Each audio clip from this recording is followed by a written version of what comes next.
Oke. Baik, selamat siang Bapak Ibu. Semoga semua dalam keadaan sehat ya Bapak Ibu ya. Baik Bapak Ibu, hari ini saya Uki Vergialita dari SD Gemit Ponipoy 3456. Saya akan menyebarkan pemahaman atau diseminasi Bapak Ibu tentang modul 1.4 yang berjudul Budaya Positif. Jadi Bapak Ibu, saya sekarang adalah fasilitator angkatan 10 untuk guru penggerak dan juga saya juga sedang menjadi CGP atau calon guru penggerak rekognisi angkatan 10 Bapak Ibu. Salah satu tugas kami adalah melakukan aksi nyata Bapak Ibu ya untuk menyebarkan pemahaman tentang budaya positif yang sekarang ini sedang kami pelajari. Sebelumnya Bapak Ibu, kita berdoa dulu ya. Saya akan pimpin kita dalam doa. Mari kita berdoa. Bapa kami di surga, kami mengucap syukur untuk kesempatan yang Tuhan berikan kepada kami pada hari ini. Kami mengucap syukur juga Tuhan di ruang virtual ini, Tuhan izinkan kami untuk kami bisa bersama-sama berbagi satu dengan yang lain Tuhan, di dalam rangkaian aksi nyata modul 1.4. Berkati Vikon kami dari awal hingga akhir. Kiranya ini bisa menjadi berkat buat teman-teman kami dan menjadi momen aha Tuhan untuk kami di komunitas ini. Berkati kami semua, baik yang mendengar ataupun yang berbicara. Dalam nama Tuhan Yesus kami sudah berdoa dan mengucap syukur. Amin. Baik Bapak Ibu, sebelumnya terima kasih banyak karena sudah bergabung di ruang virtual ini Bapak Ibu. Seperti yang saya sudah bilang tadi, saya akan menyebarkan pemahaman saya tentang budaya positif ya Bapak Ibu ya.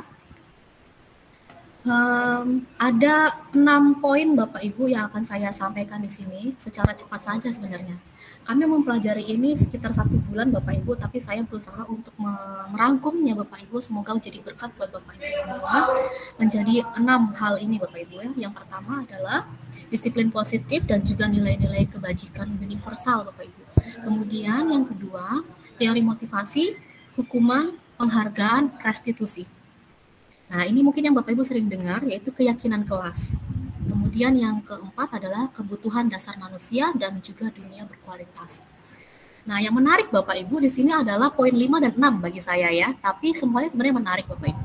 Ada restitusi 5 posisi kontrol dan juga restitusi segitiga restitusi. Bapak Ibu, sebenarnya ini sering kali kita lakukan, tapi mungkin kita tidak tahu istilahnya gitu Bapak Ibu ya.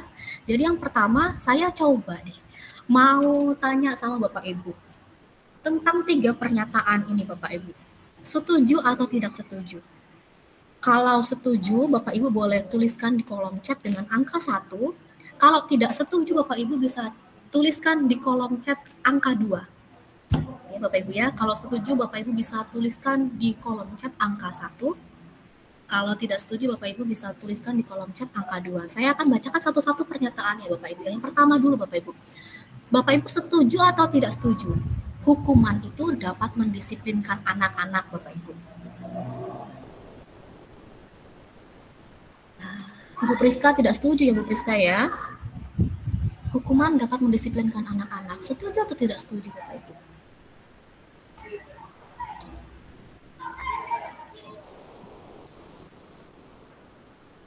Ibu Sonya tidak setuju, Ibu Lorita tidak setuju, Ibu Sally, Ibu Astri juga tidak setuju. Ibu Hana tidak setuju, Ibu Titin tidak setuju. Adik saya juga tidak setuju. Ibu Ruth tidak setuju. Ibu Ina tidak setuju. Wah, rata-rata dari kita tidak setuju ya Bapak Ibu bahwa hukuman dapat mendisiplinkan anak. Pertanyaan kedua Bapak Ibu. Pertanyaan kedua. Pemberian hukuman dengan hal positif seperti membaca atau membersihkan halaman sekolah dapat meningkatkan disiplin anak. Bapak Ibu setuju tidak? Pemberian hukuman dengan hal positif seperti membaca atau membersihkan halaman sekolah dapat meningkatkan disiplin anak. 1 setuju, 2 tidak setuju Bapak Ibu. Silakan tuliskan di kolom chat.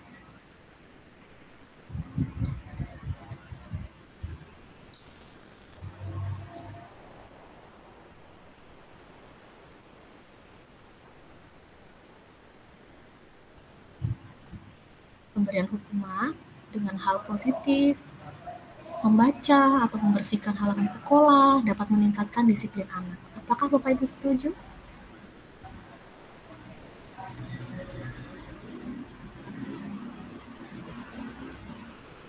Ibu Sonia tidak setuju. Ibu Lorita juga tidak setuju.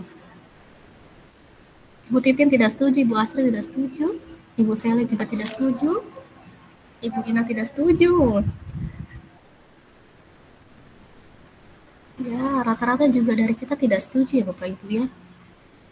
Nah, nanti kita akan ulas ya Bapak Ibu kenapa tidak setuju. Kemudian Bapak Ibu, pertanyaan yang ketiga. Memberi penghargaan dapat meningkatkan motivasi belajar anak Bapak Ibu. Kita seringnya Bapak Ibu memberikan penghargaan kepada anak ya Bapak Ibu. Tapi apakah itu dapat meningkatkan motivasi belajar anak-anak Bapak Ibu? Tidak setuju. Ada yang setuju Ibu? Ada yang setuju?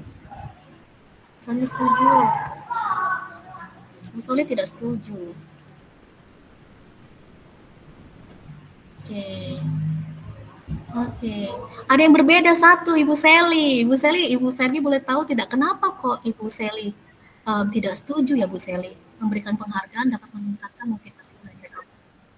Iya Bu, kalau dari saya, kenapa nggak setuju? Kadang ada anak-anak yang tujuan dia untuk misalkan contoh nih, kita bilang kerjain PR di halaman sekian. Nanti kalau kamu dapat nilai 100 ada hadiah dari Ibu Fergi. Nanti Ibu Fergi akan kasih kamu hadiah begitu. Nah, terkadang motivasi anak-anak ketika dia mengerjakan tugas tersebut bukan karena memang itu sebagai tanggung jawab dia, tapi karena memang dia menginginkan reward itu tadi, hadiahnya begitu. Oke. Jadi ada alasan tersendiri, alasan lain ya Bu Seli ya. Jadi ada motivasi-motivasi lain. Terima kasih Bu Seli untuk pernyataan-pernyataannya. Bapak Ibu, adakah satu orang yang bisa memberikan saya yang menjawab satu ya, yang menjawab setuju bahwa memberi penghargaan dapat meningkatkan motivasi belajar anak? Mungkin ada salah satu dari Bapak Ibu yang mau berpendapat, Bapak Ibu?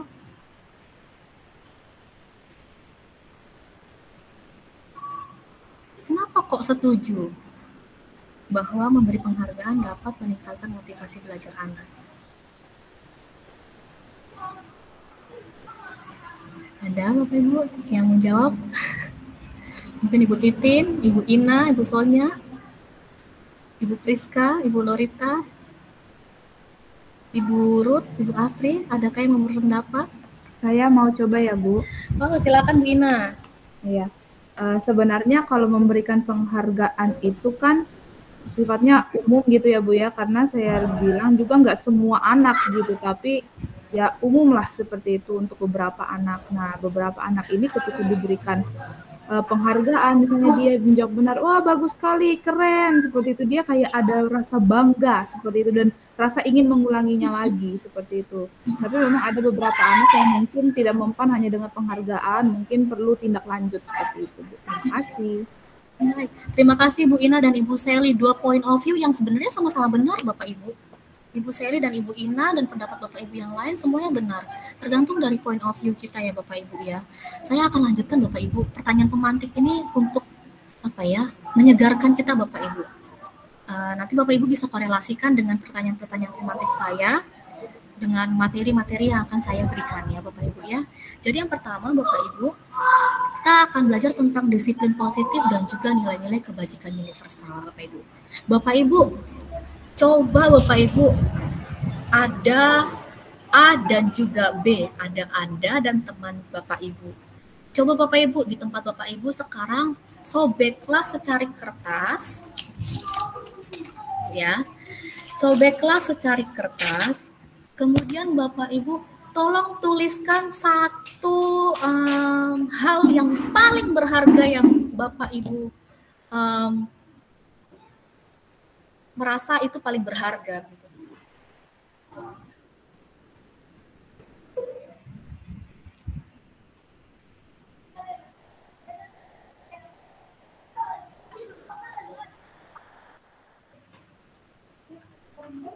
Ya Bapak Ibu. Sudah Bapak Ibu, misalkan hal yang paling berharga adalah keluarga, misalkan Bapak Ibu. Bapak Ibu bisa tulis nih keluarga. Atau emas dan perak. Boleh, silakan Bapak Ibu. Atau suami, atau anak. Boleh Bapak Ibu, silakan tuliskan. Di sini Bapak Ibu. Kemudian Bapak Ibu coba letakkan di salah satu tangan Bapak Ibu dan genggam itu Bapak Ibu. Anggap saja itu adalah milik Bapak Ibu yang paling berharga. Terus saya berusaha untuk mengambilnya Bapak Ibu. Saya adalah teman Bapak Ibu. Saya berusaha sekuat tenaga saya dengan berbagai cara. Saya mau minta apa yang ada di genggaman Ibu, Bapak Ibu. Saya mau minta keluarga Bapak Ibu. Saya mau minta perhiasan Bapak Ibu. Saya mau minta anak Bapak Ibu. Saya bujuk Bapak Ibu supaya berikan kepada saya. Saya ancam Bapak Ibu kalau Bapak Ibu nggak mau berikan, nanti ada hal-hal yang tidak baik terjadi pada Bapak Ibu. Atau saya menghardik Bapak Ibu, atau saya merayu Bapak Ibu. Saya menyuap Bapak Ibu. Saya kasihlah sekian puluh juta supaya saya bisa mendapatkan itu. Apakah Bapak Ibu mau memberikan kepada saya, Bapak Ibu?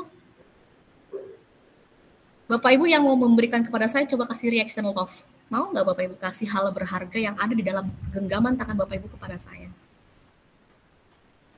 Ayolah, kasihlah Bapak Ibu. Adakah yang mau memberikan? Tidak ada. Saya hitung sampai 3 deh. 1, 2, 3. Tetap tidak ada ya Bapak Ibu ya. Nah, apa yang terjadi Bapak Ibu? Bisa saja ada yang mau memberikan, tapi ada juga yang tidak mau memberikan Bapak Ibu. Posisinya ada di siapa Bapak Ibu? Kontrolnya ada di kita sendiri. Mau memberikan atau tidak memberikan. Mau saya merayu, mau saya menyuap Bapak Ibu, mau saya membujuk Bapak Ibu, mau saya mengancam Bapak Ibu. Kalau Bapak Ibu tidak mau membuka kepalan tangan dan Bapak Ibu tidak mau dikontrol sama saya, maka apa yang ada di genggaman tangan Bapak Ibu akan tetap ada terus di genggaman tangan Bapak Ibu. Tetapi kalau Bapak Ibu memang mau memberikannya, tanpa saya paksa pun Bapak Ibu akan memberikannya kepada saya. Ya Bapak Ibu ya, berarti kontrol ada di mana Bapak Ibu? Di tangan kita Bapak Ibu. Nah, Bapak Ibu, di sini ada perubahan paradigma teori kontrol dan teori pilihan Bapak Ibu ya.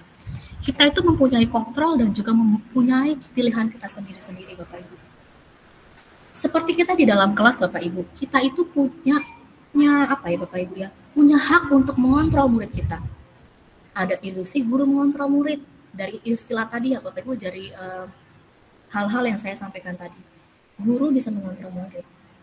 Ilusi bahwa kritik dan membuat orang merasa bersalah dapat menguatkan karakter. Saya bisa saja membuli Bapak Ibu. Pas waktu Bapak Ibu tidak mau memberikan apa yang ada di dalam genggaman tangan Bapak Ibu. Bapak Ibu bisa responnya macam-macam. Walaupun saya mau mengancam Bapak Ibu, habis-habisan untuk memberikan yang ada di dalam genggaman tangan Bapak Ibu bisa saja tetap menolaknya. Bapak Ibu tetap bisa kekeh sama karakter Bapak Ibu, tapi ada juga yang lemah Bapak Ibu. Nah, jadi bisa juga bahwa semua penguatan positif, efektif, dan bermanfaat. Bisa saja saya dengan merayu tadi Bapak Ibu. Ada juga bahwa orang dewasa memiliki hak untuk memaksa. Saya punya hak untuk memaksa Bapak Ibu. Bapak Ibu ya. Jadi Bapak Ibu dari ilustrasi tadi yang genggaman tangan Bapak Ibu, ada perubahan paradigma, teori kontrol dan juga teori pilihan. Ya Bapak Ibu ya. Bapak Ibu bisa mengontrol diri Bapak Ibu sendiri untuk tidak memberikan apa yang ada di dalam genggaman tangan Bapak Ibu. Tetapi Bapak Ibu punya pilihan untuk memberikan apa yang ada di genggaman tangan Bapak Ibu. Coba kita tarik Bapak Ibu, tarik ke dalam kelas kita Bapak Ibu. Kita punya kontrol di dalam kelas Bapak Ibu. Tapi kita juga punya pilihan bagaimana kita memperlakukan murid-murid kita di dalam kelas Bapak Ibu. Bisa saja kita mengkritik anak-anak dan membuat mereka merasa bersalah. Tapi bisa saja ucapan-ucapan kita itu bisa menguatkan mereka Bapak Ibu. Bisa saja penguatan kita itu efektif, bermanfaat. Dan kita punya hak untuk memaksa anak-anak kita di dalam kelas. Itu adalah kontrol dan pilihan kita Bapak Ibu. Begitu juga anak-anak murid kita Bapak Ibu. Mereka itu punya kontrol diri dan juga pilihannya masing-masing gitu Bapak Ibu ya. Nah Bapak Ibu, di sini saya mau jabarkan tentang perubahan paradigma stimulus respon teori kontrol atau teori pilihan. Siapa sesungguhnya yang memiliki kontrol Bapak Ibu? Nah, di sini ada stimulus respon Bapak Ibu ya. kita mencoba mengubah orang agar berpandangan sama dengan kita. Responnya, pilihannya adalah kita berusaha memahami pandangan orang lain terhadap dunia. Kadang-kadang kita tuh responnya Bapak Ibu pengennya orang-orang itu mau berpandangan sama dengan kita. Tapi tidak seperti itu. Ternyata orang lain itu punya kontrol dan pilihannya masing-masing. Bagaimana caranya? Ya kita harus mengubah paradigma itu Bapak Ibu menjadi apa? Menjadi kita berusaha memahami pandangan orang lain tentang dunia. Nah, ada lagi respon yang lain Bapak Ibu, bahwa perilaku buruk dilihat sebagai suatu kesalahan.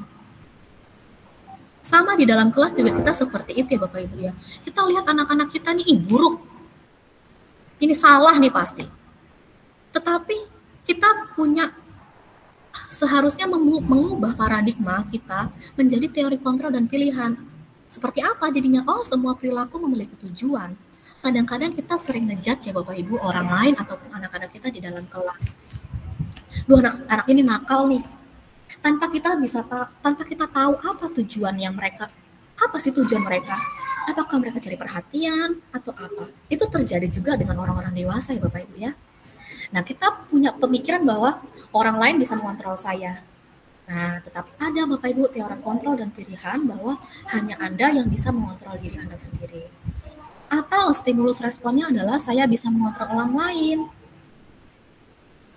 Oh, Anda tidak bisa mengontrol saya. Itu pilihan. Ada lagi stimulus respon yaitu pemaksaan pada saat rujukan gagal. Oh, kalau gagal kita perlu berkolaborasi menciptakan pilihan-pilihan baru. Kadang-kadang kita memaksakan Bapak Ibu ya, memaksakan pemikiran-pemikiran kita kepada orang lain supaya orang lain juga mau ikut-ikutan dengan kita. Ya, ayolah ikut saja dengan pemikiran saya yang seperti ini. Tapi orang lain punya pemikiran yang lain. Bagaimana dong kita sebagai orang-orang yang mempunyai kontrol dan mempunyai pilihan Bapak Ibu? Tidak seharusnya semua sama kan, kita bisa berkolaborasi dan bisa konsensus menciptakan pilihan-pilihan baru. Nah Bapak Ibu, ini paradigma lama Bapak Ibu, stimulus respon. Model berpikir menang atau kalah. Nah, tapi ternyata tidak seperti itu saja Bapak Ibu ya. Nah Bapak Ibu, apa sih makna kata disiplin? Tadi ini ada dari pertanyaan-pertanyaan pemantik saya ya Bapak Ibu ya, bahwa disiplin itu dari bahasa lain yaitu disiplina, yang artinya belajar, bukan menghukum atau memberikan konsekuensi. Tapi disiplin itu arti katanya adalah belajar. Jadi makna asal dari kata ini berkonotasi dengan disiplin diri dari murid-murid Sokrates dan Plato. Jadi teori disiplin ini Bapak Ibu ya dari murid-muridnya Sokrates dan Plato. Disiplin diri membuat orang menggali potensinya menuju sebuah tujuan apa yang dia hargai. Namun dalam budaya kita makna kata disiplin telah berubah menjadi sesuatu yang dilakukan seorang pada orang lain untuk mendapatkan kepatuhan. Padahal makna kata disiplin pertama kali itu dikeluarkan itu artinya adalah belajar, membuat orang lain belajar. Tetapi kita dalam budaya kita mau anak-anak atau mau seseorang itu patuh gitu ya Bapak Ibu ya.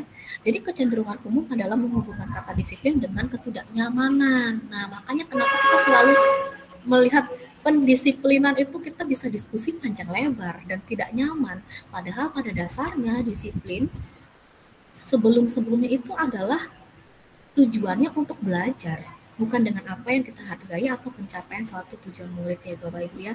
Tapi kita sekarang disiplin itu konotasinya seperti pendisiplinan, seperti anak-anak didisiplinkan. Jadi kan seperti konotasinya negatif. Padahal disiplin pada awalnya itu artinya adalah belajar. Kadang-kadang kita juga Bapak Ibu yang merancang sebuah disiplin juga melihat sesuatu itu untuk sesuatu yang ini harus disiplin nih karena dia melanggar gitu ya. Kadang-kadang mindset kita itu tidak mengajak anak-anak untuk belajar. Ya, tapi konotasinya adalah supaya orang lain patuh. Disiplin supaya dia patuh, padahal tidak seperti itu ya Bapak Ibu ya. Nah, nilai-nilai kebajikan universal. Nah, ini kita sudah belajar ya Bapak Ibu nilai-nilai kebajikan universal dari profil pelajar Pancasila. Sebenarnya nilai-nilai kebajikan tidak hanya profil pelajar Pancasila Bapak Ibu. Ada beberapa nilai-nilai kebajikan universal yang sebenarnya ada. Nah, tetapi yang kita sering dengar adalah nilai-nilai kebajikan dari profil pelajar Pancasila. ya Bapak Ibu ya, ada beriman bertakwa kepada Tuhan Yang Maha Esa, mandiri, bernalar kritis, berkebinekaan global, bergotong royong, dan kreatif. Kita di dalam yayasan juga ada ya Bapak Ibu nilai-nilai kebajikan yang telah diadopsi ya dengan untuk kurikulum kita. Jadi nilai-nilai kebajikan ini sebenarnya luas sekali Bapak Ibu, tergantung konteks ya. Dan di dalam sekolah kita konteksnya itu adalah profil pelajar Pancasila dan juga ESO ya Bapak Ibu ya. Jadi nilai-nilai kebajikan universal ini memiliki tujuan pasti Bapak Ibu ya. Apa? Yaitu mengaitkan nilai-nilai kebajikan dengan tujuan yang ingin dicapai. Dimanapun itu Bapak Ibu ya. Jadi nilai-nilai kebajikan ini berlaku dimanapun. Nah Bapak Ibu, kita masuk ke dalam pembelajaran 2.2 Bapak Ibu. Jadi dalam pembelajaran 1.1 tadi Bapak Ibu, kita belajar tentang teori kontrol ya Bapak Ibu, dan juga pilihan. Bahwa setiap orang memiliki pilihan dan juga kontrolnya masing-masing. Ya Bapak Ibu ya, seperti yang tadi sudah Ibu Ina dan juga Ibu Seli sampaikan. Dua-dua tidak ada yang salah Bapak Ibu. Penghargaan seperti apa yang mau kita berikan kepada anak-anak? Oh, point of view-nya Ibu Seli berbeda dengan Ibu Ina. Tidak salah Bapak Ibu, tidak ada yang salah. Itu tergantung dari kitanya Bapak Ibu ya. Bapak Ibu, kita masuk ke pembelajaran 2.2 yaitu motivasi, hukuman, penghargaan, dan restitusi. Bapak Ibu, di sini motivasi-motivasi orang itu kita tahu ya Bapak Ibu ya, ada eksternal, ada juga internal gitu ya Bapak Ibu ya. Ada motivasi dari dalam dan juga motivasi dari luar. Ya, saya skip aja bagian ini Bapak Ibu. Nah, Bapak Ibu, kita mau belajar juga tentang kebijakan atau apresiasi. Jadi Bapak Ibu, kalau teori motivasi perilaku manusia, saya tuh sering Bapak Ibu ya, kalau sama Ibu soalnya dia selalu bilang motivasi saya tuh eksternal dari orang lain gitu ya. Tapi ada juga orang-orang yang punya motivasi internal. Tidak perlu dorongan dari orang lain, dia juga sudah mulai termotivasi. Tapi ada juga yang perlu didorong Bapak Ibu. Itu juga terjadi pada murid-murid kita Bapak Ibu. Ada yang motivasi dalam dirinya itu sudah baik, punya motivasi yang baik.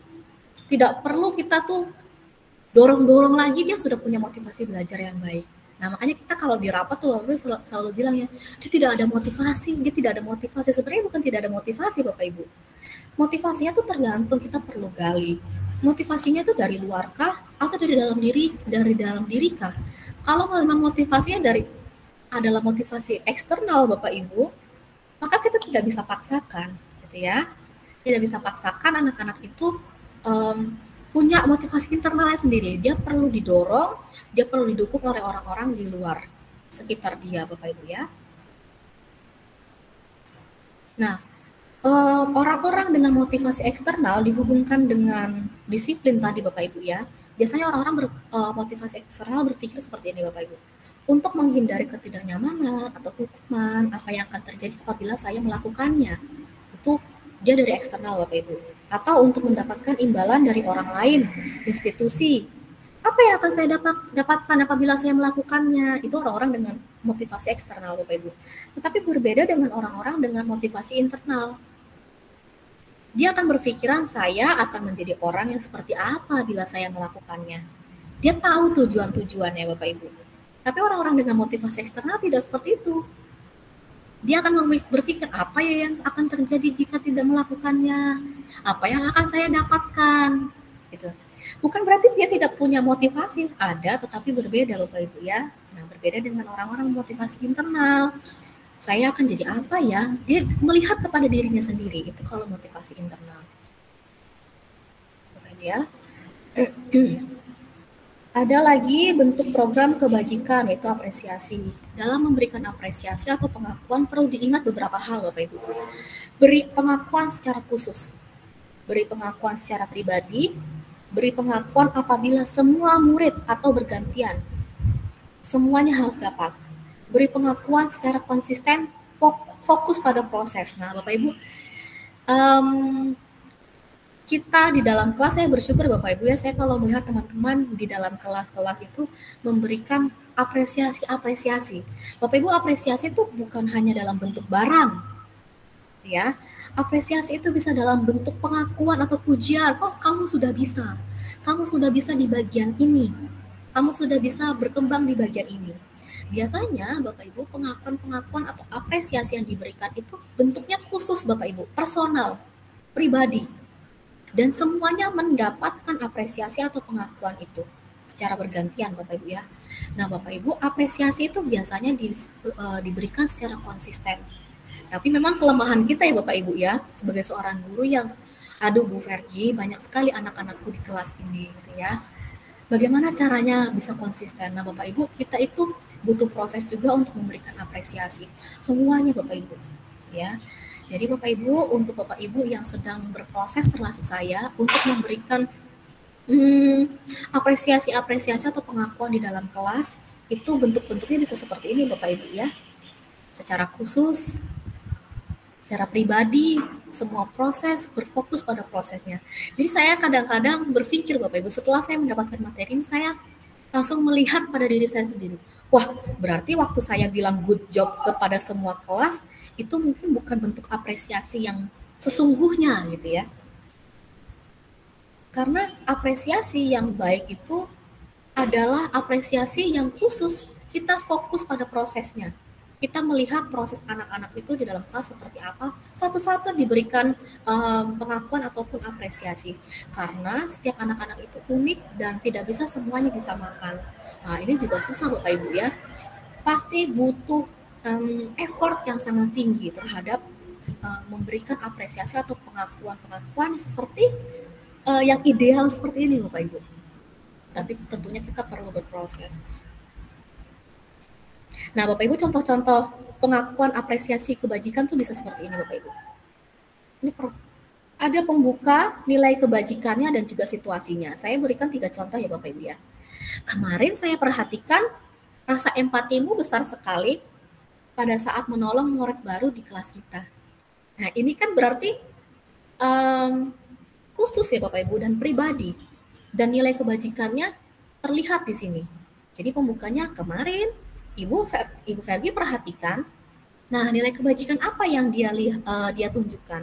Rasa empatimu besar sekali. Situasinya pada saat apa? Pada saat menolong murid baru di kelas kita, misalkan Bapak Ibu.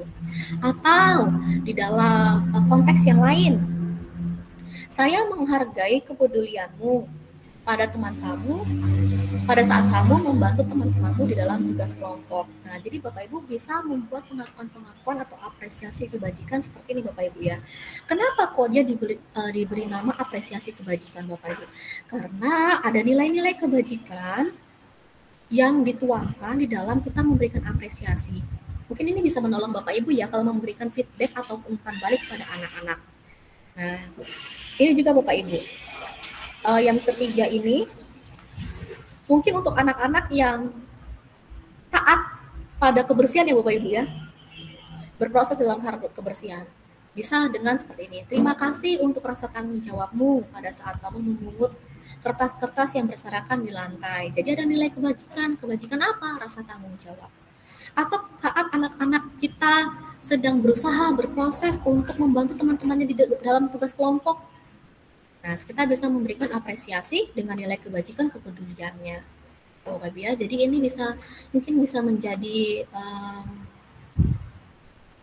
hal baru Bapak Ibu ya untuk kita merancangkan sebuah apresiasi yang tidak melupakan nilai kebajikan apa yang anak-anak kita sudah lakukan. Seringkali kita lelah ya Bapak Ibu untuk menuliskan apresiasi kebajikan untuk anak-anak kita. Tapi kita bisa melatih diri kita Bapak Ibu dengan cara seperti ini. Ya. Saya biasanya cuma tulis good job Bapak Ibu.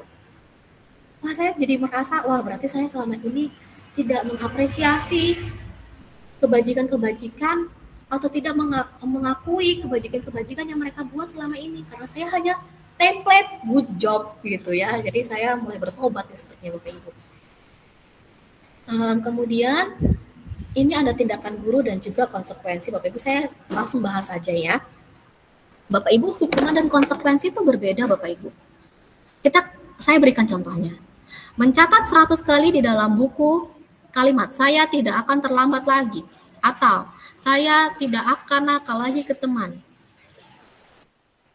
Menurut Bapak Ibu, Apakah itu hukuman atau konsekuensi? Ternyata itu adalah hukuman, Bapak Ibu ya. Karena tidak berkorelasi terhadap apa yang dia lakukan dengan apa yang harus dia lakukan setelah dia melakukan pelanggaran. Nah, ceritanya nomor 1 ini kan anaknya terlambat ya Bapak Ibu ya. Terus disuruh mencatat 100 kali dalam buku kalimat saya tidak akan terlambat lagi. Tidak berkorelasi Bapak Ibu. Dia masalahnya adalah terlambat, kenapa kok dia disuruh nyatet 100 kali dalam kalimatnya dia? Jadi itu tidak berkorelasi, itu namanya hukuman. Lari mengelilingi lapangan basket 2 kali karena terlambat hadir di sekolah. Apalah korelasinya lari di lapangan 2 kali karena terlambat sekolah? Tidak ada korelasinya. Nah, sesuatu yang tidak ada korelasinya yang dilakukan oleh seorang guru untuk tanda kutip mendisiplinkan anak itu disebut dengan hukuman Bapak Ibu. Kita sudah tahu ya Bapak Ibu ya. Kemudian menggantikan kertas tugas teman yang telah dicoret-coret itu baru namanya konsekuensi. Kenapa? Karena dia sudah mencoret-coret kertas temannya. Maka konsekuensinya adalah dia harus mengganti kertas tugas temannya. Yang tadinya bisa dipakai, jadi nggak bisa dipakai. Supaya bisa dipakai lagi apa? Jadi harus ganti. Itu namanya korelasi Bapak Ibu. Dan itu konsekuensi yang sesuai. Konsekuensinya logis. Kita juga sudah belajar ya Bapak Ibu ya, saya rasa di PD-PD kita. Nah, seperti murid diminta untuk push up 15 kali karena tidak menggunakan masker ke sekolah. Bukan tambah sehat ya Bapak Ibu, tambah sakit ya Bapak Ibu ya, suruh push up. Kemudian membersihkan tumpahan air di meja karena tersenggol pada saat belajar. Ya, ini adalah konsekuensi yang benar. Konsekuensi yang benar. Karena apa? Karena apa yang dia lakukan itu dia harus bertanggung jawab terhadap apa yang dia lakukan. Itulah yang disebut dengan konsekuensi. Ya. Murid disuruh untuk bentar ya Bapak Ibu ya.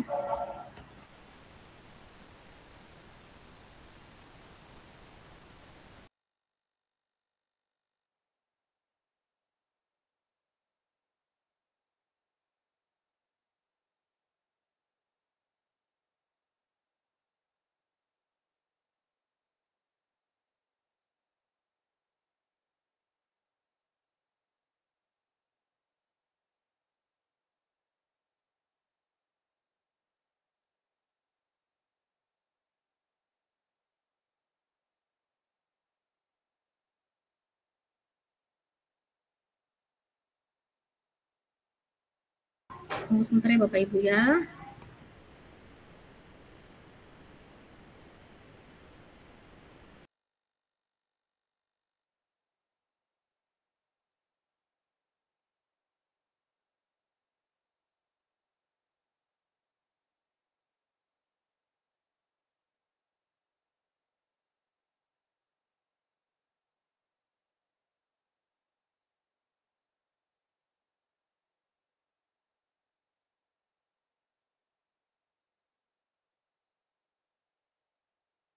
Ya, maaf Bapak Ibu ya. Jadi Bapak Ibu ini tindakan-tindakan guru yang mungkin kita pernah lakukan Bapak Ibu. Saya juga pernah lakukan Bapak Ibu. Saya pernah nyuruh anak saya catat berapa kali karena dia ganggu temannya gitu. Oh, ternyata itu bukan hal yang tepat begitu. Itu adalah hukuman dan bukan konsekuensi, dan seharusnya kita sebagai seorang guru itu memberikan konsekuensi. Makanya ada namanya konsekuensi logis ya Bapak Ibu ya. Di dalam PD-PD kita diajarkan tentang konsekuensi logis. Supaya apa? Supaya dia bertanggung jawab atas kesalahannya dan dia punya nilai bahwa itu tidak boleh dilakukan karena itu apa begitu Bapak Ibu ya. Dan dia berproses untuk memperbaiki apa yang dia lakukan sehingga konsekuensi itu bisa jadi pembelajaran. Nah, inilah yang disebut dengan disiplin Bapak Ibu. Di mana disiplin, kalau dia melanggar disiplin, dia harus mendapatkan konsekuensi supaya apa? Supaya ia belajar. Seperti itu Bapak Ibu ya. Kemudian, nah ini Bapak Ibu perbedaan hukuman dan konsekuensi. Kalau hukuman itu sesuatu yang menyakitkan, harus terjadi. Tapi kalau konsekuensi itu ya memang harus terjadi. Kalau kamu numpahin air, ya kamu harus bersihkan airnya. Bukan berarti itu menyakitkan, tetapi itu adalah sesuatu yang harus terjadi memang. Kemudian hukuman itu membuat anak sakit, fisik maupun hati dalam jangka waktu yang lama. Tapi kalau konsekuensi itu tidak, membuat anak merasa tidak nyaman dalam jangka waktu pendek, tetapi dia belajar gitu ya dari kesalahannya. Anak-anak itu biasanya membenci kedisiplinan. kalau dihukum. Tetapi anak-anak akan menghargai disiplin kalau kita memberikan konsekuensi yang baik. Ya, Bapak Ibu ya, hukuman itu bersifat paksaan, tetapi kalau konsekuensi itu adalah stimulus tanggapan. Selanjutnya Bapak Ibu, hukuman itu konsep diri yang buruk, tetapi kalau konsekuensi itu adalah konsep diri yang baik.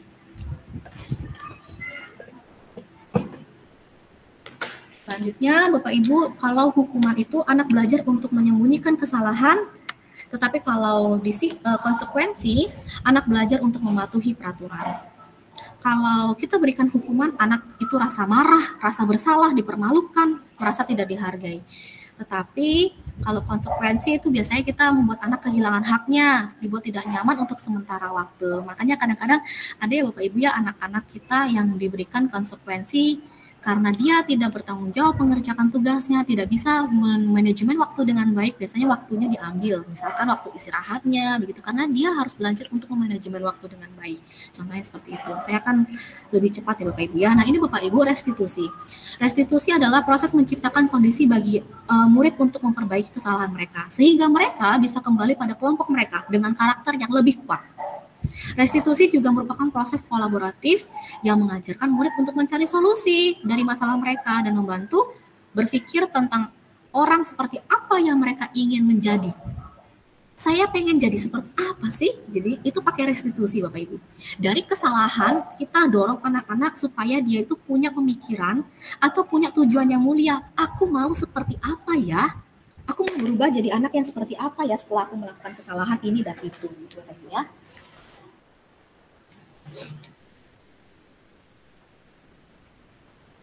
Nah ini Bapak Ibu ya. Nah sekarang ada lagi, tadi kita sudah belajar tentang hukuman dan juga konsekuensi Bapak Ibu. Nah itu adalah hukuman itu adalah gagal sebenarnya Bapak Ibu, identitas yang gagal. Tapi identitas yang sukses itu seperti ini Bapak Ibu. Saya tutup ya Bapak Ibu ya, identitas gagal dan hukuman ini kita tidak usah bahas lagi karena ini negatif Bapak Ibu. Tetapi ada posisi netral dan juga posisi positif. Saya akan jabarkan Bapak Ibu tentang konsekuensi dan juga restitusi Bapak Ibu ya. Bapak Ibu nanti silakan terapkan bagaimana di dalam kelas. Kalau konsekuensi sesuatu yang harus terjadi, tapi restitusi merupakan sebuah pilihan. Konsekuensi itu membuat tidak nyaman untuk jangka waktu pendek. Tetapi restitusi itu menguatkan untuk murid atau anak dalam waktu jangka yang panjang. Kalau konsekuensi, korban bisa diabaikan atau korban mendapatkan ganti. Murid atau anak dibuat tidak nyaman, tapi kalau restitusi, anak mendapatkan penguatan. Kalau konsekuensi, penguatan hanya bertahan dalam jangka waktu pendek, tapi kalau restitusi sampai masalah itu dipecahkan. Kalau konsekuensi itu memerlukan monitoring dan supervisi terus-menerus. Tapi kalau restitusi, kita ajak anak-anak bertanggung jawab terhadap perilaku yang sudah dilakukan. Ini dalam tindakan pendisiplinan.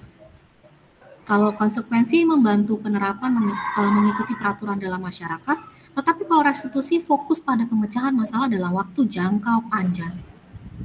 Nah, kalau konsekuensi biasanya balik ini Bapak Ibu. Apa peraturannya? Kamu tahu kan peraturannya gitu. Kamu bisa melakukannya? Mampu nggak kamu? Tapi kalau restitusi kamu yakin apa yang bisa kamu lakukan untuk memperbaiki masalahmu. Biasanya itu kalimat-kalimatnya Bapak Ibu ya. Dalam disiplin, kalau kita memberikan konsekuensi, murid akan menghormati peraturan. Tetapi kalau menggunakan restitusi, murid-murid akan menghormati dirinya sendiri Bapak Ibu. Jadi dia punya nilai. Nah Bapak Ibu, kita sudah mulai mengeliminasi satu persatu ya Bapak Ibu ya. Ternyata hukuman ini adalah identitas yang gagal. Konsekuensinya sebenarnya identitas yang sukses, tetapi ternyata ada restitusi. Tapi restitusi bukan satu-satunya ya Bapak Ibu ya. Restitusi bukan satu-satunya hal yang selalu kita harus lakukan. Seperti apa sih restitusi itu Bapak Ibu?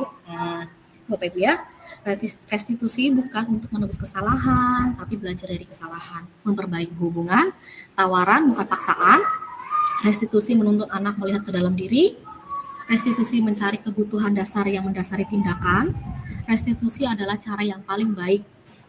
Ya. Kemudian restitusi fokus pada karakter bukan tindakan, tetapi bukan Bukan berarti Bapak Ibu segala permasalahan itu harus direstitusi ya Bapak Ibu ya. Contohnya saja Bapak Ibu, ada pelanggaran anak sampai melanggar hukum.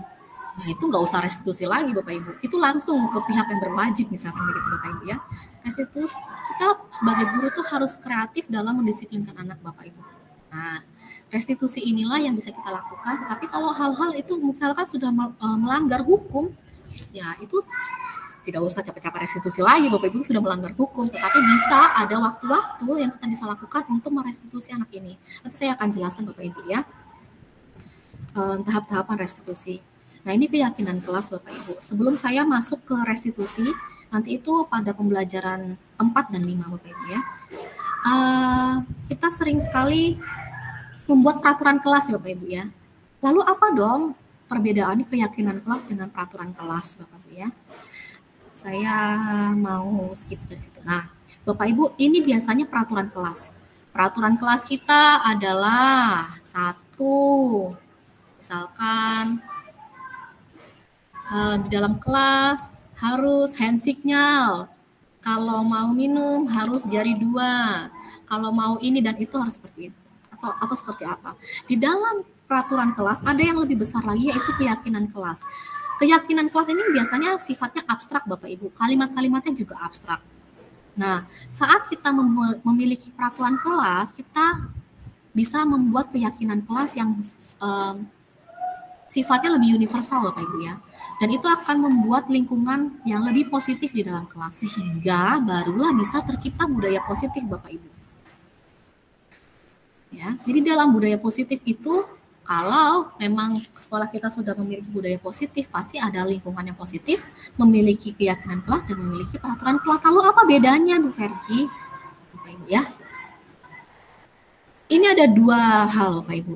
Ada kesepakatan kelas dua-duanya. Menurut Bapak Ibu, manakah yang merupakan keyakinan kelas?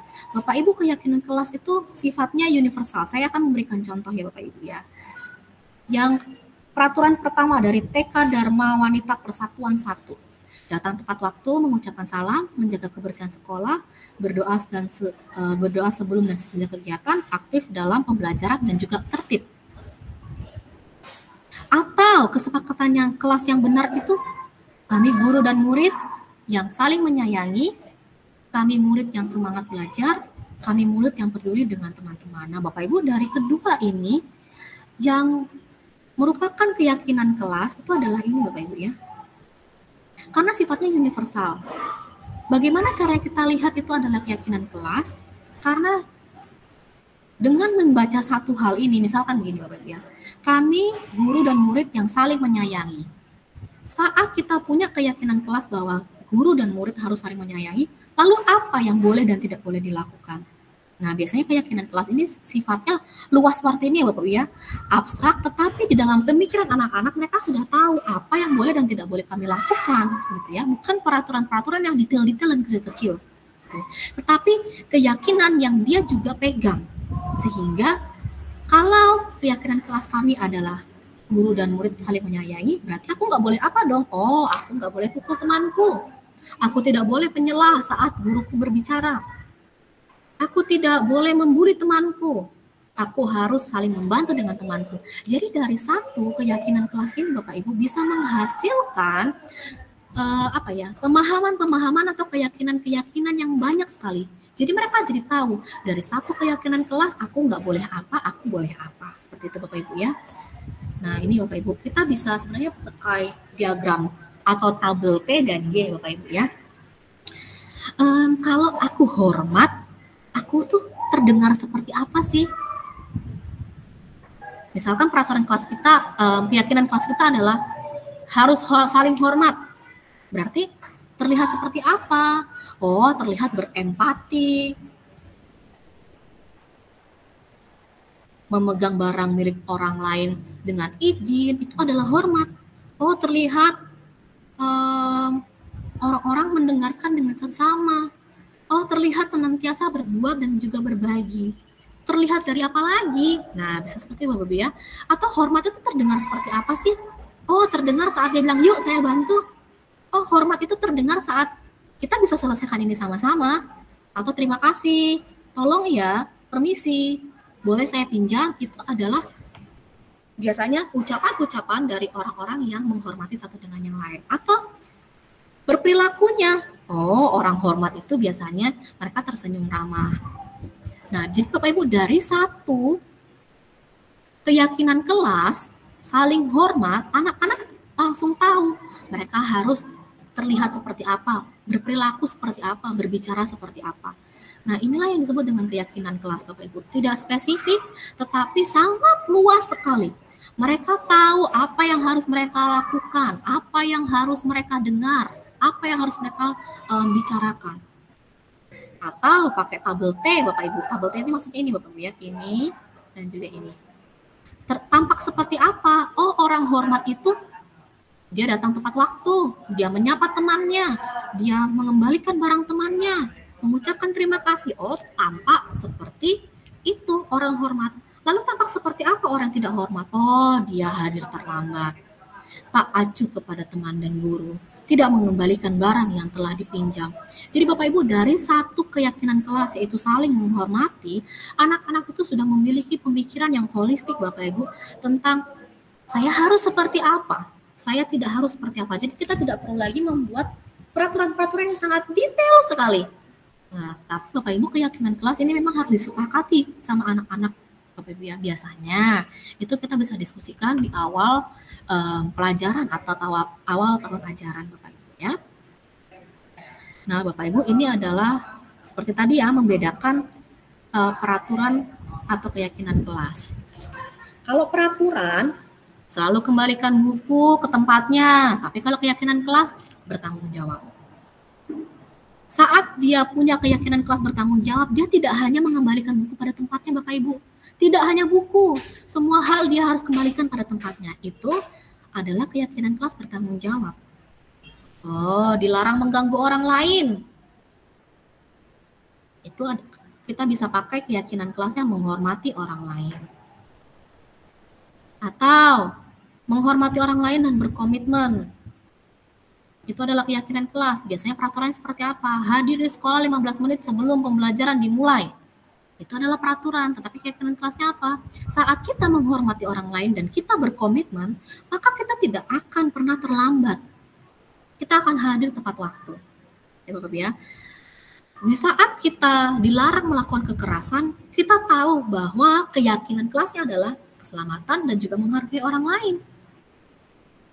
Ya. Oh, melakukan kekerasan nggak boleh Bu Fergi. Ngolok-ngolok boleh dong berarti. Oh, tidak.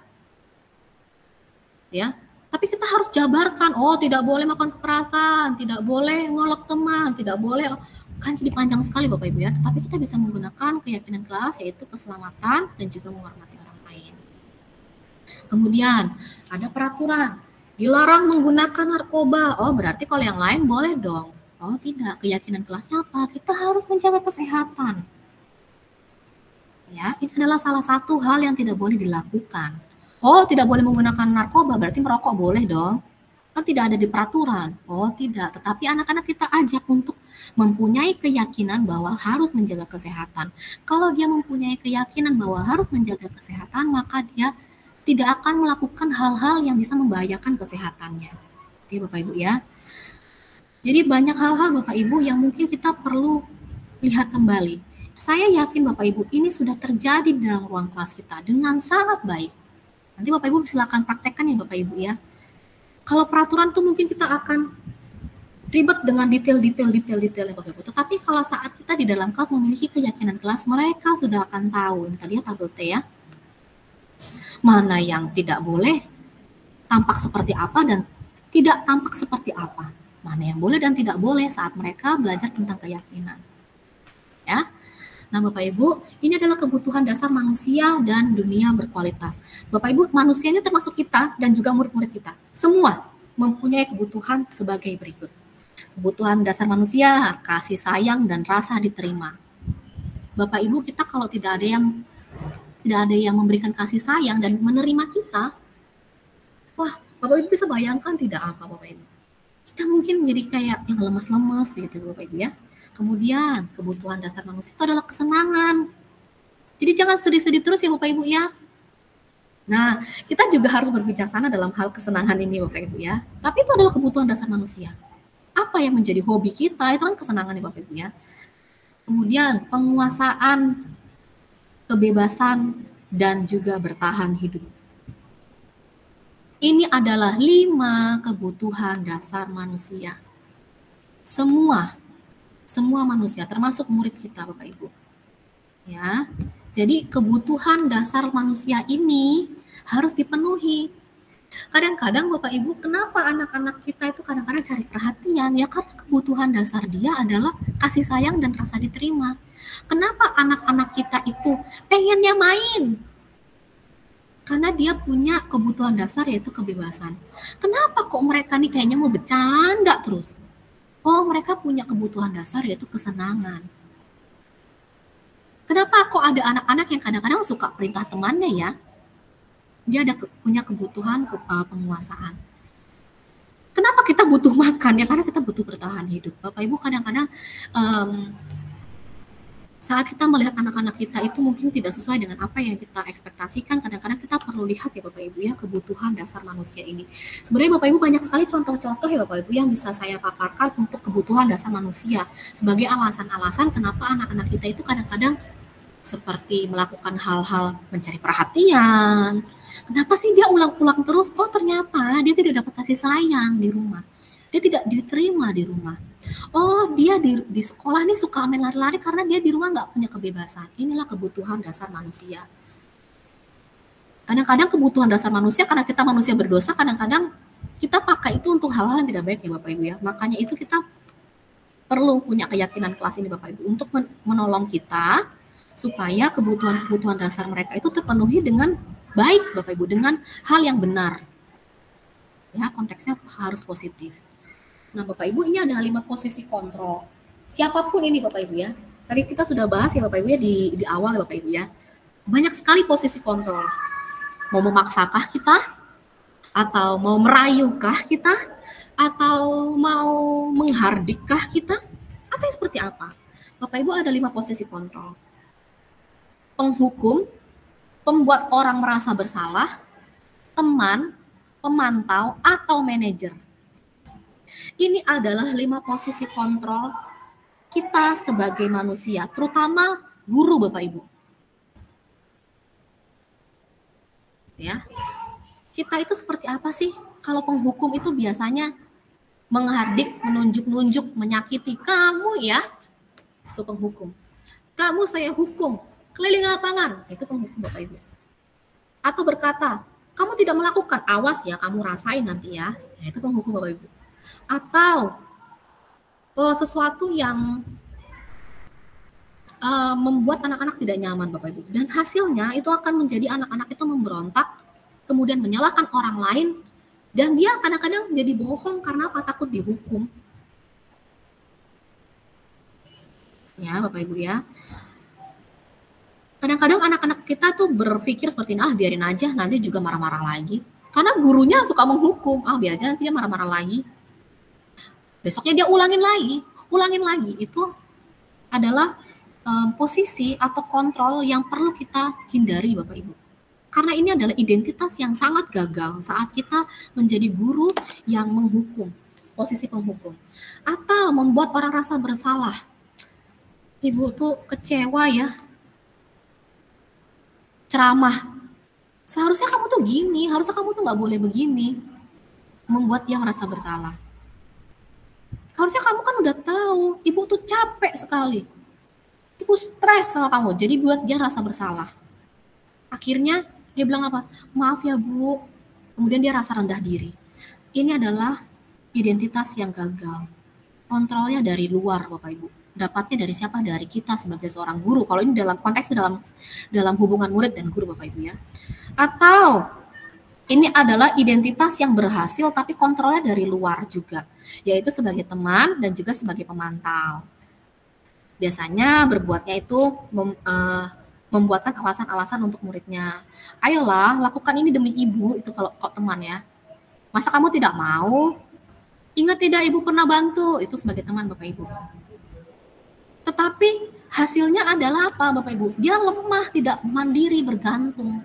sama gurunya terus. Atau pemantau. Biasanya itu berbuatnya tuh gurunya itu mengukur dan juga menghitung. Terus kemudian dia akan bilang ini, apa aturannya? Kamu tahu kan aturannya gitu ya. Atau ini adalah identitas yang berhasil dan sukses Bapak Ibu, yang kontrolnya dari diri. Jadi ini bisa ya Bapak Ibu ya, tadi saya sudah bilang motivasi ada yang internal, ada yang eksternal. Jadi identitas yang berhasil itu ini, dan juga ini Bapak Ibu. Nah yang paling the best ya ini Bapak Ibu ya, bagi manajer. Kita yang akan menunjukkan, kita hanya memfasilitasi anak tersebut untuk melihat dirinya sendiri ataupun kesalahan-kesalahan yang dia lakukan. Biasanya mengajukan pertanyaan-pertanyaan mendalam Bapak Ibu ya. Apa yang kita yakini, apa yang bisa kamu kerjakan untuk memperbaiki masalah ini. Jadi semua itu solusi dikembalikan kepada dia. Apa yang bisa kamu lakukan lagi? Kamu tuh pengennya seperti apa? Jadi kita menguatkan pribadi itu Bapak Ibu. Dan hasilnya apa? Pribadi itu kuat karena apa? Karena solusi ada dalam dirinya sendiri. Makanya dia akan menjadi lebih kuat. Akhirnya biasanya Bapak Ibu murid-murid seperti ini dia akan tanya, bagaimana caranya aku bisa memperbaiki keadaan ini Bu? Atau bagaimana ya Bu caranya aku bisa berubah? Dan dia akan berpikir seperti itu Bapak Ibu. Mungkin dia tidak tanyakan, tetapi dia akan berpikir bagaimana caranya saya berubah gitu Bapak Ibu ya. Kemudian dampak pada muridnya adalah dia mengevaluasi diri dan juga memperbaiki diri. Nah Bapak Ibu, posisi inilah yang diinginkan Bapak Ibu ya. Tapi Bapak Ibu, saya pernah Bapak Ibu menjadi penghukum dan juga membuat rasa bersalah untuk anak-anak saya. Saya pernah Bapak Ibu ada di posisi ini. Mungkin sesekali kadang-kadang kalau lepas kontrol ya Bapak Ibu ya, lepas emosi mungkin saya masih melakukan ini. Tapi marilah Bapak Ibu kita berproses bersama-sama Bapak Ibu ya, untuk mempunyai kontrol diri yang baik Bapak Ibu. Ya, supaya anak-anak juga bisa mempunyai identitas yang sukses dan berhasil. Nah ini Bapak Ibu segitiga restitusi. Nah Bapak Ibu segitiga restitusi ini biasanya kita pakai untuk deep talk ya Bapak Ibu ke anak-anak. Biasanya saat anak-anak melakukan pelanggaran misalkan Bapak Ibu ya, kita bisa menggunakan segitiga restitusi ini Bapak Ibu. Ya, pertama adalah validasi kebutuhannya dulu. Kamu tentu punya alasan kenapa melakukan itu. Apakah cara yang lebih efektif untuk mendapatkan apa yang kamu butuhkan? Biasanya validasi, ini sebenarnya anaknya ini kenapa sih? Kemudian menstabilkan identitasnya. Ibu tahu kamu melakukan itu. Ibu juga pernah, setiap orang pernah melakukan kesalahan. Stabilkan dulu identitasnya. Setelah validasi kebutuhannya, apa sih sebenarnya anak ini maunya apa sih gitu kan? Kemudian stabilkan identitasnya. Stabilkan identitasnya supaya dia tahu bahwa dia itu bukanlah satu-satunya orang yang bersalah, tetapi dia perlu bertanggung jawab terhadap kesalahannya. Setiap orang pasti melakukan kesalahan. Ibu juga pernah melakukan kesalahan. Supaya dia tuh merasa bahwa, oh kesalahan itu saya lakukan dan bisa terjadi gitu ya. Dan juga menanyakan keyakinan. Terakhir Bapak Ibu. Dan ini bisa terus-terusan ya Bapak Ibu ya. Validasi kebutuhan, stabilkan identitas, menanyakan keyakinan. Ini bisa terus-terusan Bapak Ibu. Ini mungkin bisa di sesi-sesi konseling Bapak Ibu ya. Nah, guru kan juga melakukan sesi konseling ya buat anak-anak Bapak Ibu ya. Saat anak-anak melakukan kesalahan, saya sudah pernah praktek ini Bapak Ibu segitiga restitusi Bapak Ibu. Saat anak saya mukul temannya Bapak Ibu. Ini waktu itu Ibu Dian yang lihat sendiri ya. Jadi dia main di depan lorong, dia pukul temannya Bapak Ibu. Wah, dia tuh rasa bersalah sekali. Saya tanya, kamu kenapa? Kamu kenapa kok pukul dia? Alasanmu apa? Ya Bapak Ibu ya. Jadi saya tahan diri saya. Ibu Dian waktu itu sudah ngintip di ruangan saya gitu ya. Saya udah, aduh saya masih kasih tambahan buat yang lain, masih susulan, ini anak seperti itu. Saya tahan Bapak Ibu. Saya memposisikan diri saya untuk bisa menjadi manajer buat anak ini walaupun tertatih-tatih Bapak Ibu dengan menerapkan segitiga restitusi. Tidak adil rasanya kalau saya tahu tentang segitiga restitusi ini kemudian saya tidak aplikasikan kepada anak-anak saya dan dia tidak menikmati Bapak Ibu ya. Jadi saya coba untuk ngobrol ke dia, kamu tuh kenapa? Alasan kamu pukul temanmu apa? Saya suruh dia cerita dulu Bapak Ibu kejadiannya. apa yang harusnya kamu lakukan? Ada cara yang lebih baik tidak dari apa yang kamu lakukan? Kalau temanmu ganggu, kira-kira cara terbaik apa yang bisa kamu lakukan? Seperti itu Bapak Ibu ya. Nah, terus stabilkan identitasnya Bapak Ibu. Ibu Fergi juga pernah menyakiti teman Ibu Fergi, sama seperti kamu. Jadi kamu tidak sendiri, kamu pernah menyakiti. Tapi yang kita perlu tekankan adalah apa?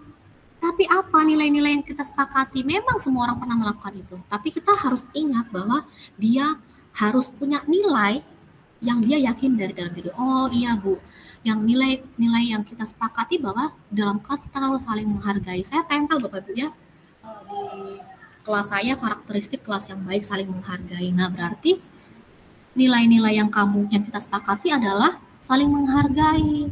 Kamu ingin seperti apa? Jadi dia akan jawab sendiri, dia akan kasih solusinya. Saya akan jadi orang yang lebih menghargai teman lain, Bapak Ibu. Dengan cara apa? Oh, saya akan lebih bersabar dengan teman saya dan sebagainya, Bapak Ibu. Bapak Ibu ini sulit nggak? Aduh, sulit Bapak Ibu ya. Udah siang, panas-panas, anaknya bikin masalah. Bapak Ibu kita tarik nafas dulu ini, Bapak Ibu ya. Memang tidak mudah Bapak Ibu. Ini adalah salah satu cara. Nah, sekali lagi saya katakan Bapak Ibu bahwa segitiga restitusi ini adalah salah satu cara yang bisa kita pakai Bapak Ibu. Tetapi kalau permasalahannya adalah sudah sangat melanggar hukum atau melanggar peraturan-peraturan sekolah kita, kita bisa terapkan segitiga restitusi ini plus konsekuensi. Itu Bapak Ibu ya. Kalau kita sebenarnya disiplin kelas ini Bapak Ibu atau disiplin positif ini adalah seni Bapak Ibu ya, seni seorang guru dalam memanajemen kelasnya gitu Bapak Ibu ya. Wah Bu Fergi, ini tuh anak korbannya sudah mimisan gara-gara dipukul temannya.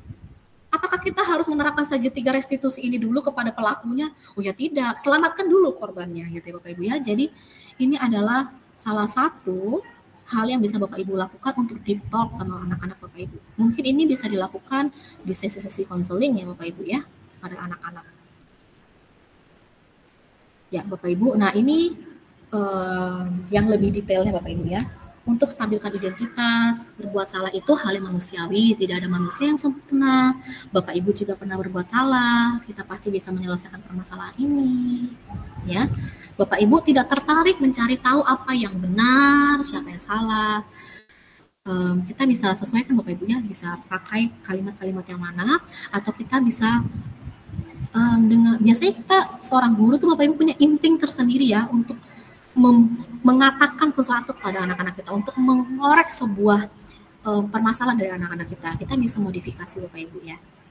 Kalau kamu menyalahkan dirimu sendiri terus-menerus, apakah kamu bisa berbaik sendiri pada dirimu sendiri?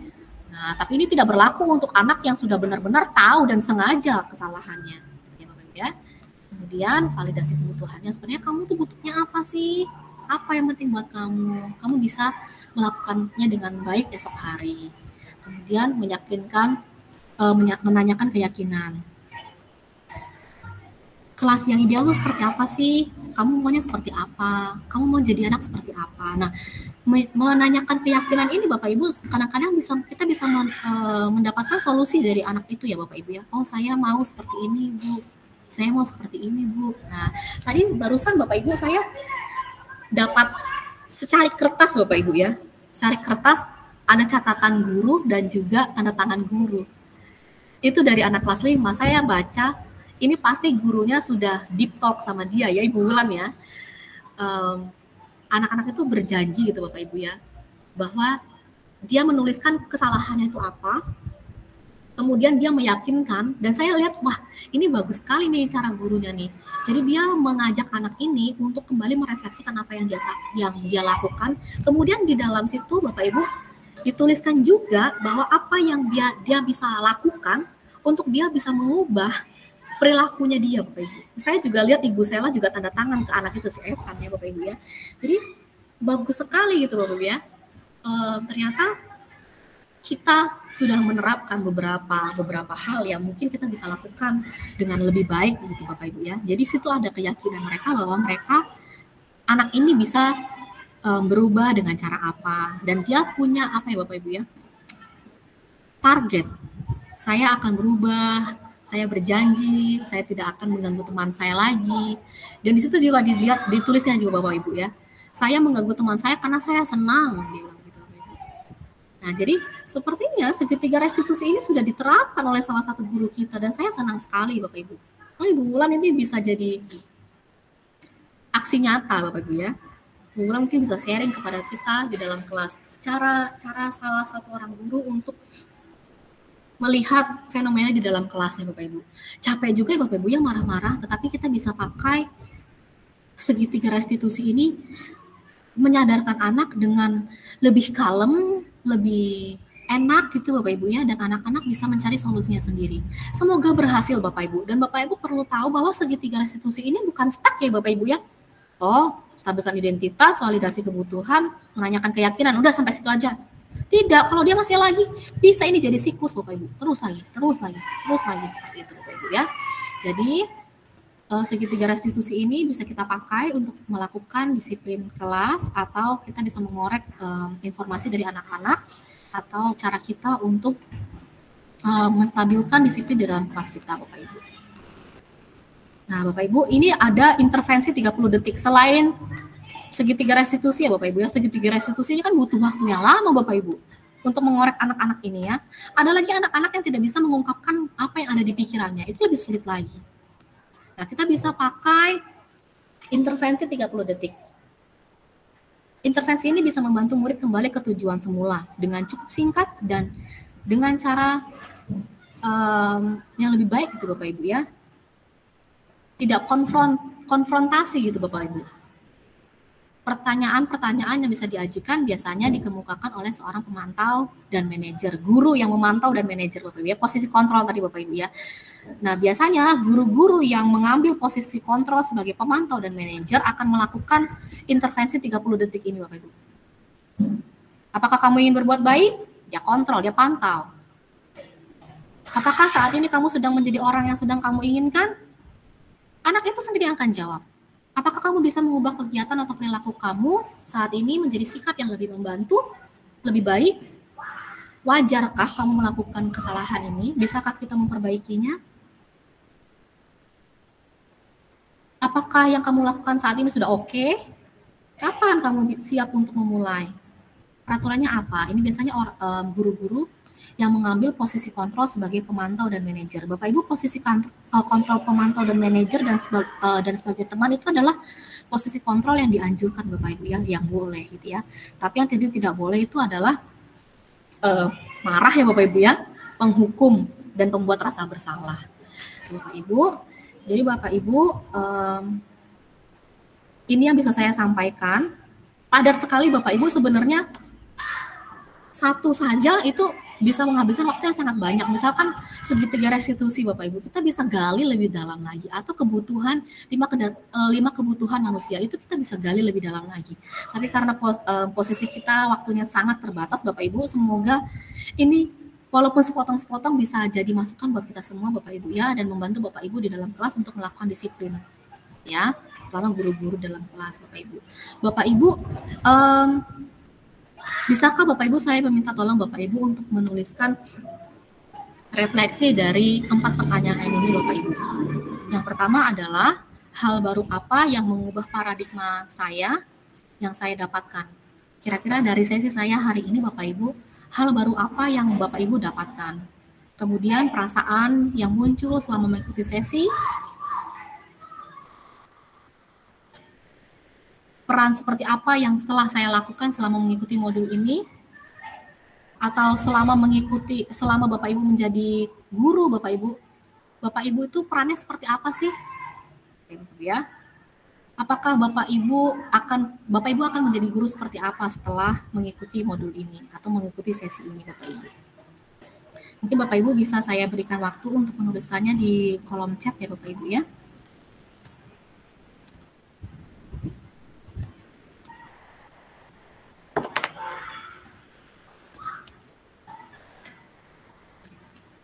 Yang pertama hal baru, yang kedua perasaan, yang ketiga guru seperti apa saya selama ini,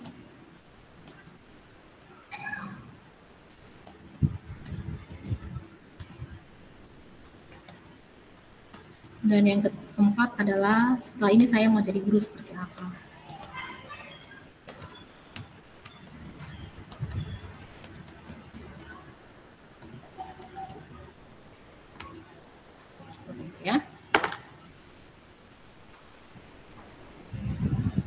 Saya mungkin tunggu sampai beberapa orang Bapak Ibu ya untuk menuliskan refleksi kita.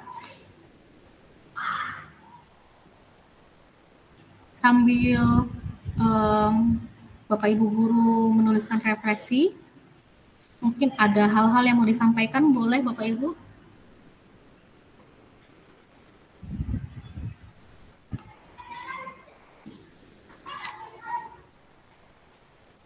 Baik.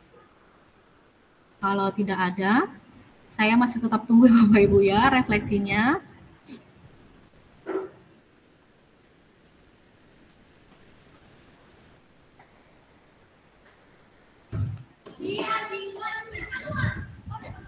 Sambil menunggu Bapak Ibu, saya mungkin langsung saja ke penutup Bapak Ibu. Saya ucapkan terima kasih banyak Bapak Ibu untuk kesediaan waktunya yang sudah Bapak Ibu berikan kepada saya untuk saya bisa melakukan aksi nyata di dalam beberapa jam ini Bapak Ibu ya. Terima kasih sudah bertahan Bapak Ibu. Semoga apa yang saya sampaikan ini, saya tahu sekali Bapak Ibu sedang dalam keadaan yang sangat hektik dan ribet sekali.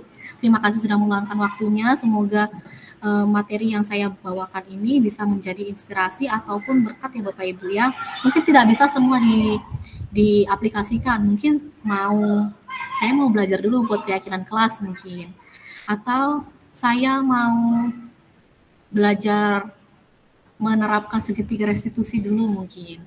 Atau saya mau belajar untuk memberikan diri saya, belajar sebagai seorang manajer, posisi manajer mungkin. Mungkin saya mau lebih sadar lagi bahwa anak-anak punya 5 kebutuhan dasar. Seperti itu. Ya Bapak Ibu, terima kasih banyak. Ini sudah ada Ibu Seli ya. Hal baru mengubah paradigma. Kita sebagai guru harus berbijaksana dalam memberikan hukuman atau konsekuensi kepada peserta didik. Jangan membuat peserta didik semakin merasa bersalah, berkecil hati, dan tidak mendapatkan perubahan yang positif. Ya, perasaan saya bersyukur untuk pembelajaran baru ini. Terima kasih ya Ibu Seli dan Ibu Guru dan Bapak Ibu Guru yang lain. Semoga ini bisa satu-satu Bapak Ibu ya diaplikasikan. Banyak sekali Ibu Fergi, ya pasti Bapak Ibu. Tapi mungkin ada 1 atau 2 hal yang Bapak Ibu bisa terapkan di dalam kelas dan itu bisa jadi berkat buat kita semua. To God be the glory ya Bapak Ibu ya. Saya akan tutup sesi kita. Terima kasih Bapak Ibu untuk partisipasinya. Kita akan masuk dalam doa. Mungkin saya bacakan dulu dari Ibu Elin ya. Sebelum doa ya, ada beberapa. Pendisiplinan tidak harus menghukum, bereaksi marah, melainkan mengajak berbicara dengan kasih. Perasaan senang, masih belum mengontrol emosi ketika terjadi masalah di kelas. Saya ingin belajar mendisiplinkan siswa dengan kasih, mengajak siswa berefleksi dan mencari solusi bersama. Dari Bu Ayunda, dalam mendisiplinkan siswa, tidak hanya sekedar untuk menegur kesalahan, sampai kepada menyelesaikan masalah dengan mencari solusi dari masalah yang ada. Dan solusinya itu dari anaknya sendiri ya Bapak Ibu ya. Terima kasih Bu Ayunda. Perasaan campur aduk. Betul sekali Bu Ayunda. Dilemanya banyak ya. Perlu mindfulness Bu Ayunda. Saya juga masih dilema sangat banyak sekali. Saya masih sering marah-marah dalam kelas. Peran guru yang saya lakukan tidak konsisten. Pernah semua tetapi tidak konsisten, betul. Ya, minimal menjadi teman dan bertumbuh. Terima kasih banyak sekali Bapak Ibu. Refleksi Bapak Ibu ini akan jadi masukan yang sangat berarti buat saya dan masuk ke dalam record chat saya Bapak Ibu ya. Saya akan terus baca. Dan ini sangat menjadi berkat buat saya. Terima kasih Bapak Ibu. Di tengah kesibukannya Bapak Ibu ya, maaf ya Bapak Ibu sudah mengganggu waktunya. Kita tutup dalam doa, saya akan tutup dalam doa. Bapa kami di surga, kami sungguh mengucap syukur untuk kebaikan Tuhan dalam hidup kami. Kami paham sekali ini tidak maksimal, tetapi kiranya Bapa kami di surga yang mempunyai otoritas tertinggi dalam hidup kami, membimbing dan menyertai kami, memberikan kami hikmat, berbijaksana di dalam menjadi pendidik. Banyak sekali tuntutan-tuntutan yang harus kami lakukan, tapi biarkanlah kami meresponi itu bukan sebagai tuntutan, tetapi kami mau meresponi itu sebagai nilai diri kami yang seharusnya kami miliki sebagai guru-guru profesional ya Tuhan. Kami mau mengasihi murid kami lebih lagi, tetapi kami bukan kasih yang cuma-cuma, tetapi kasih yang membangun anak-anak kami Tuhan. Terima kasih karena sebelum ini materi ada, Engkau sudah memberikan teladan kasih yang baik kepada kami semua. Engkau membenci dosa, tetapi Engkau tetap mengasihi. Ajarkan kami bisa meneladani sikap kasih itu, Tuhan, agar kami bisa menerapkannya di dalam hidup kami, terutama di dalam kelas kami. Terima kasih untuk panggilan sebagai pendidik yang mulia ini. Kiranya Engkau berkati kami semua di dalam pergumulan kami masing-masing. Dalam nama Tuhan Yesus kami sudah berdoa dan mengucap syukur. Amin. Bapak Ibu terima kasih banyak ya. Sehabis ini saya akan bacain semua sharingnya. Bapak Ibu terima kasih banyak. Saya tidak menyangka sekali refleksi-refleksi Bapak Ibu. Semuanya sangat memberkati saya Bapak Ibu. Saya dari tadi bacain. Semoga ini bisa jadi berkat buat kita semua Bapak Ibu. Terima kasih. Selamat beraktivitas lanjutan. Tuhan Yesus memberkati. Saya akan mengakhiri ruang Vikon hari ini. Terima kasih Bapak Ibu.